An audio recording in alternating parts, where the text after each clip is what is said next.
コーヒーの玉これにします。これなんかね、週末とぼたくに行った時にもらったやつなんですけれども、東京のお土産らしいです。東京のお土産。なんてやつ？翼木しぐれ。有名なやつなんですかね。わかんないですが。これいただきます。なんか結構いっぱいもらった。もうすでに1本食べて、だから6本ぐらいもらったのか。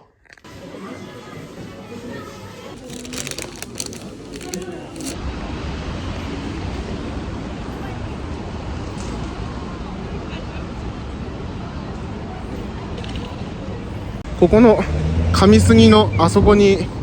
新しくヨークベニマができたので、ちょっとせっかくなんであそこのヨーク行ったことないので、あそこで買い物して帰ろうかなと思います。なんかここら辺はなんか最近開発されたような感じなんですよね。後ろにもすごい新しそうなマンションが建ってて、手前にもなんか公園があって、多分最近ですね、ここら辺のなんかいろいろでき始めたの。結構ね、あっちの方行くとなんだっけ、新しいでかい病院とか建ってて、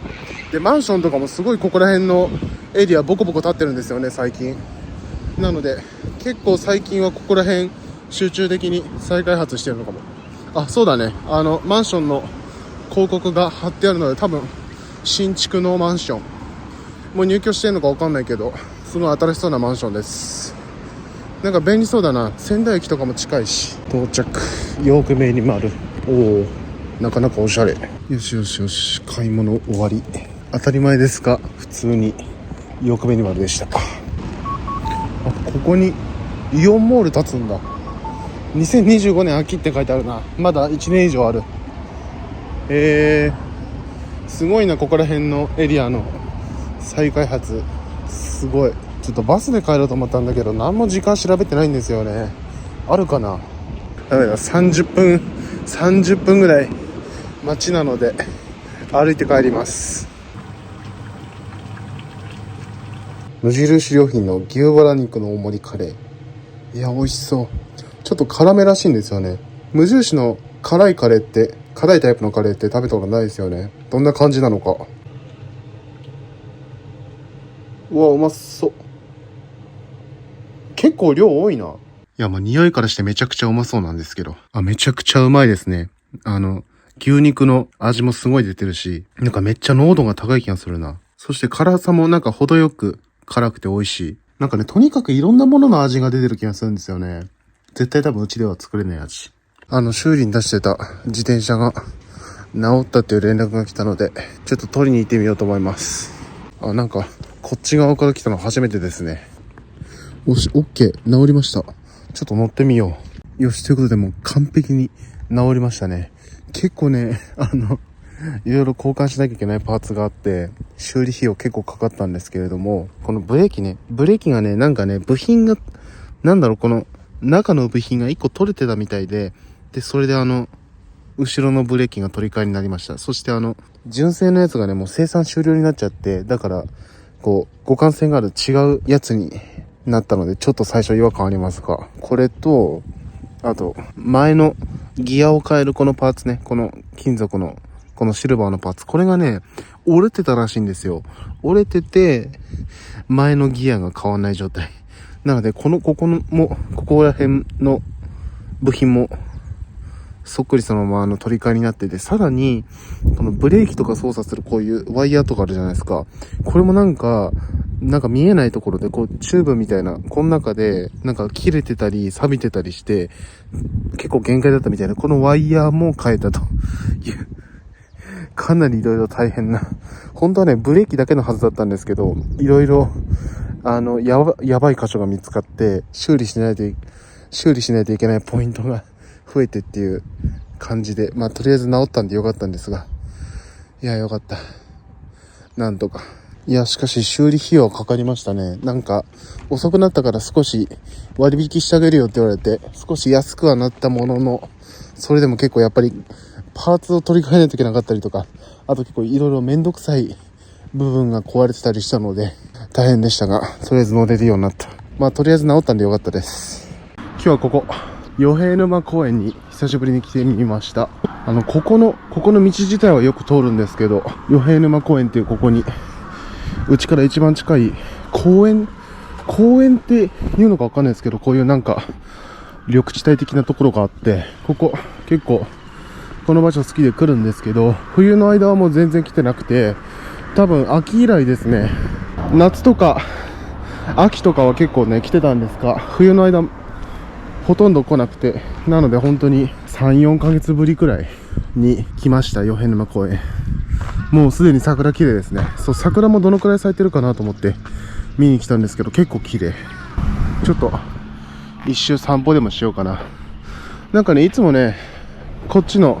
なんかここにウッドデッキ的なのがあって、このルートこっからこうずーっと一周してってたんですけど、今日はちょっと逆回りから行ってみようかな。あそこに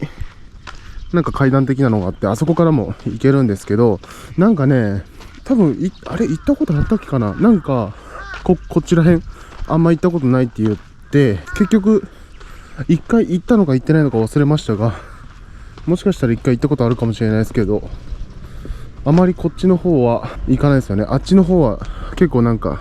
ああやって休憩するとことかあってすごいねいいんですけど、こっちね結構険しめなんですよ。こう道のりが険しめ。まあ山ではないのでそんなに過酷なルートではないんですけど、結構アップダウンがあるみたいなルートで、いや久々に来ましたね。もうねこの時期にいっぱい動いとかないと、今度また夏になると暑くて動きたくなくなるので、ちょっとこのくらいの時期にいろいろ行動しておきたいですね。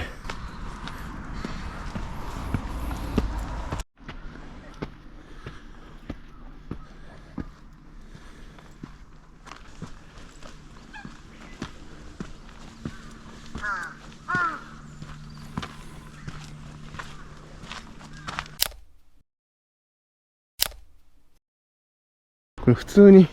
自宅から徒歩10分ぐらいのエリアですからね。別にそんななんか離れたところに来たわけじゃなくて、この公園もね、航空写真とか見るとわかるんですけど、完全に住宅街の中にあってっていう感じ。普通に街の中からすぐこんな場所があるんですよね。もう本当にすぐそことかに普通に家建ってますし、選択肢がありますよ。右側行くとめちゃくちゃぬかるんでて、左行くとそうでもないっていう。まあ当たり前のようにこっち行きますけど、いやー結構アップダウンがね、こっち公園のね、どっち側だこれ、南側かな。この公園の南側のルートはアップダウンがすごい。ほら今ここだけなんかくぼんでて、なんか登るエリアと下るエリアって分かれてるんじゃなくて、なんかくぼんでるところとかあって、いきなり下ったと思えば登るみたいなエリアもあるし、めちゃくちゃぬかるんでる。あれ雨とか最近降ったのかな。最近ずっと天気良かった気がしますけど、結構ぬかるんでるところがあります。あ、ちょっと喋り始めようと思ったらこのすごい下り坂になるっていう。怖いな。これぬかるんでたら絶対下まで滑っていきそうな感じなんですけど、最近動画だけじゃなくて写真、静止画にも力入れてて、なんだろうね、やっぱり静止画でしか伝わらないものってあるし、動画もいいんですけど、なんて言うんだろうな、やっぱりこう静止画、その止まってる、静止してるからこその良さみたいなのもあって、最近静止画もねかなり撮ってるんですけど、でね、こうスライドショー的な感じで動画にも載せたりしてるんですが、去年あたりはね頑張ってうちにある一眼レフのカメラとか持ち出して写真撮ってたんですけれども、なかなかそれも結構あれ大きいし重いし大変なんですよね。なのでちょっと待って、道がこれどうなってるの？ちょっと待って、もうちょっとあっちだったかな。これね、最近はもっぱら iPhone ですね。iPhone で静止画は撮っております。まあ動画とかもね iPhone で撮ってたりはするんですが、ちょっと待って、ここ越えてからにします。めちゃくちゃ下り坂の上にぬかるんでる。なんか入り口の方は結構桜咲いてたんですけど、中に入ってくると全然桜の木ないですね。多分ここ来たことはあったな。来たことはありました。これもう足元がめちゃくちゃ地面悪いんですけど、本当に舗装されてなくて自然に同化してるみたいな感じ。ここひどいでしょ。ここ。で、そう、最近ね、動画ももちろん iPhone がメインなんですけど、静止画も iPhone で撮ってて、なんだろうな。やっぱりね、一眼レフの方が、画質とかいいことには変わんないんですけど、なんだろう、iPhone ももう本当に一眼レフに匹敵するような画質の良さだし、何にせね、持ち運びがしやすいじゃないですか、iPhone の方が。まあ、持ち運びすることを前提として、携帯電話なので作られてるし、っていうこともあって、まあ、それでね、一眼レフと、そこまで画質の差がないんだったら、まあ、多少画質を劣ったとしても、iPhone でいいんじゃないかみたいな。やっぱね、なんだろうね、一眼レフとかだと結構ね、なんだろうな、いろいろ気使わないと、ながら撮らないといけないじゃないですか。全部オートでやってくれたりもするんですが、やっぱりなんかある程度フォーカスとか露出とか考えて撮らないといけないっていうのがあるんですけど、iPhone だとね、オートで全部自動でやってくれるっていうのがね、一眼レフに比べて、そういうオートフォーカスとかの性能がね、iPhone の方が、まあ、自分の持ってるカメラはの話ですけど、iPhone の方がいいんですよね。なんだろうな、iPhone の方が素人が撮影するようにできてるじゃないですか。だからこう、なんだろうな、本当に気合い入れて、もう今日は写真撮るぞって気合い入れなくても、なんとなく持ち出して、パシャパシャ撮れるっていう意味では、だからかなり iPhone いいんじゃないかなと思うし、結構最近のね、もう静止画はもう iPhone でずっと撮影してて、実家とか帰った時も、もう一眼レフ持っていかなかったし、フードトラベルじゃないわ。最近、チャンネル名変えたんですよね、そういえば。何も報告しませんでしたけど、クイジン&ジャーニーっていうチャンネル名に変えたんですが、あっちのチャンネルに花見に行った時の動画とか上げたんですけど、ちょっと待って。もういいや。ここもう終わりだし、道悪いから引き返します。あっちのチャンネルに花見に行った時の動画とか上げたんですけど、あそこにもね、あっちで撮影してきた静止画のスライドショー的なのを上げたんですけれども、もう編集中に改めて、うわ、iPhone すげえなって思ったんですよね。ほぼね、パッと見は一眼レフと変わんない。まあ、よーく見たら、やっぱり iPhone で撮ったのかなってはなるんですけれども、本当にパッと見一眼レフで撮影した写真と変わんないんですよね。だから iPhone の性能あらかじめ、改めて、やばいと感じましたね。めちゃくちゃすごいですよ、iPhone。一眼レフと比べても、全然劣った感じがしないっていう。だからもう最近、静止画は、もっぱら iPhone っていうね、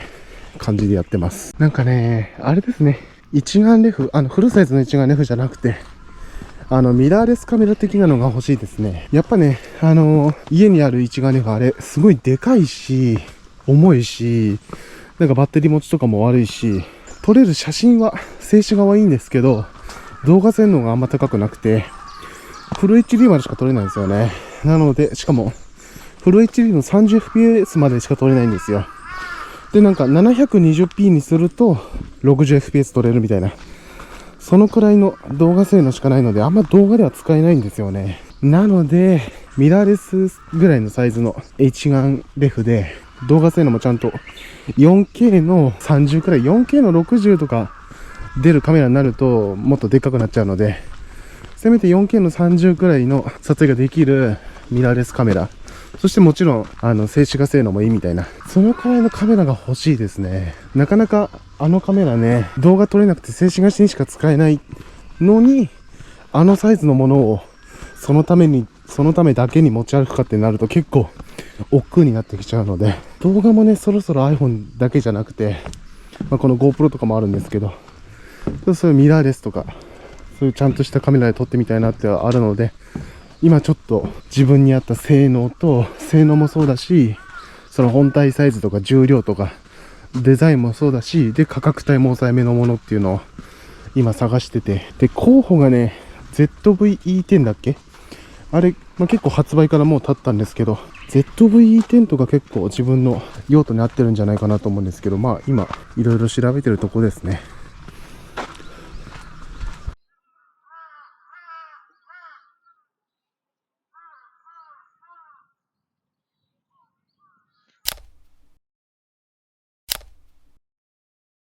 いや、本当に、この時期いいですね。もう暑くないので、もう涼しいし、寒くもないし、暑くもないし、だからすごいなんか寒くて凍えることもなければ、暑すぎて汗かいたり、喉乾いたりすることもないし、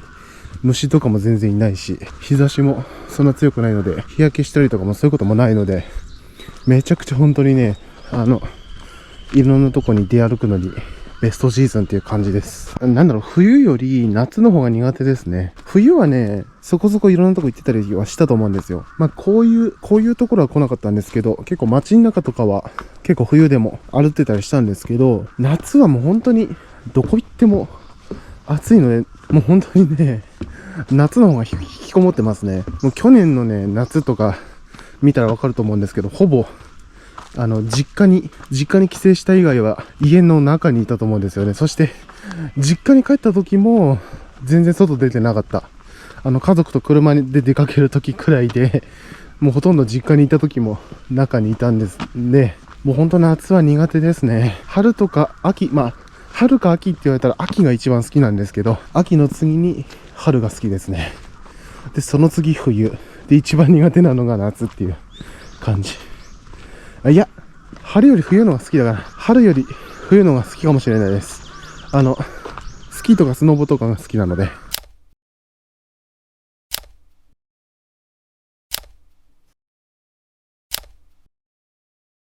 もうね、今年はあれですね、もう本格的に、去年あたりから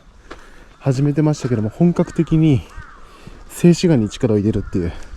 この YouTube の動画とかでも、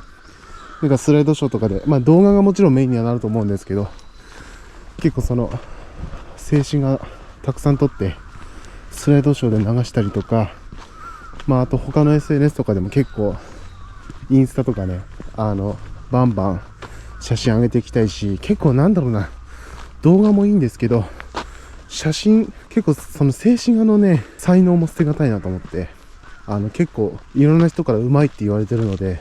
ちょっとねその静止画の腕を磨きたいんですよね。なので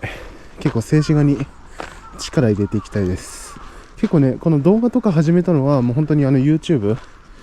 始めてからで、それでももう4、5年、3、4年ぐらいはやってるんですけど、静止画に関してはね、子供の頃からやってたんですよ。もう本当に小学生ぐらいの時からなんか、ものすごい写真撮るの好きだったので、お小遣いでデジカメみたいなの買って、もうそれも本当にどこに行く時もそれを持ち歩って、多分実家に行けば、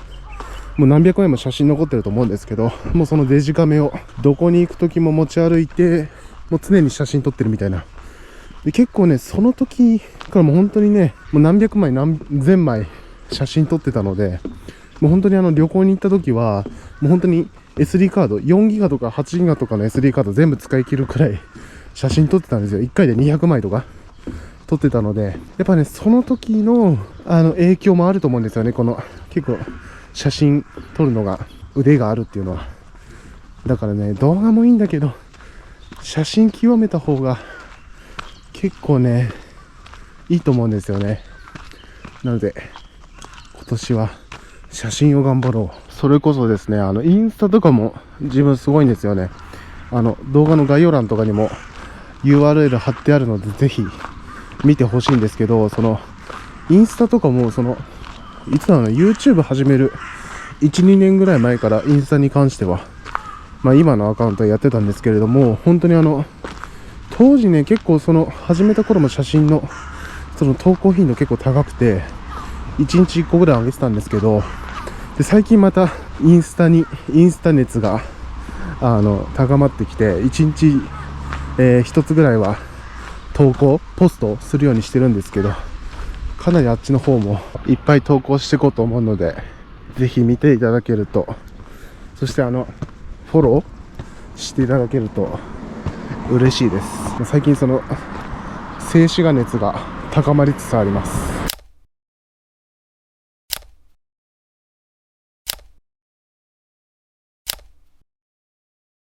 やばい、もう日が暮れかけてます。結局ここの桜が一番良かったかも。あんまりねこの中入っていくと桜なかったんですよね。綺麗。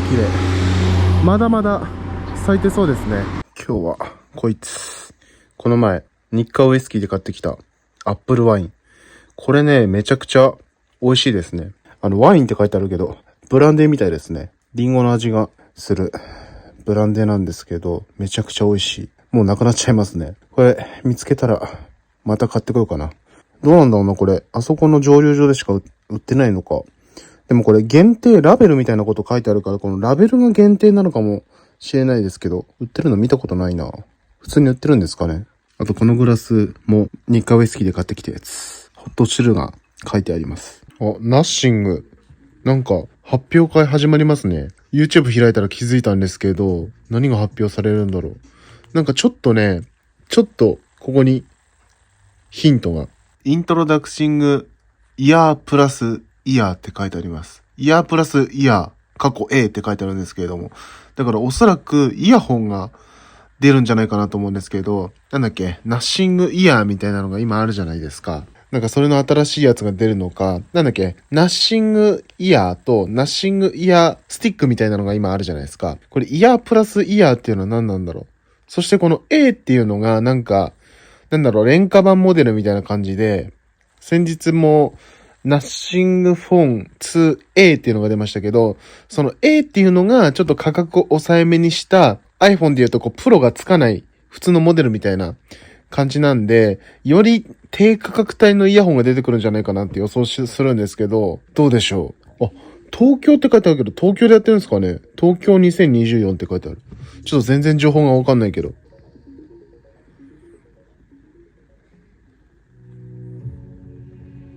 すごいちゃんと、なんて言うんでしょうね。アップルみたいな感じじゃなくて、アップルも昔はそうだったけど、こんな感じでちゃんと会場でやってるんですね。もともと録画したのを流すんじゃなくて。これ多分ライブでやってますよね。やっぱ日本でやってるのかな？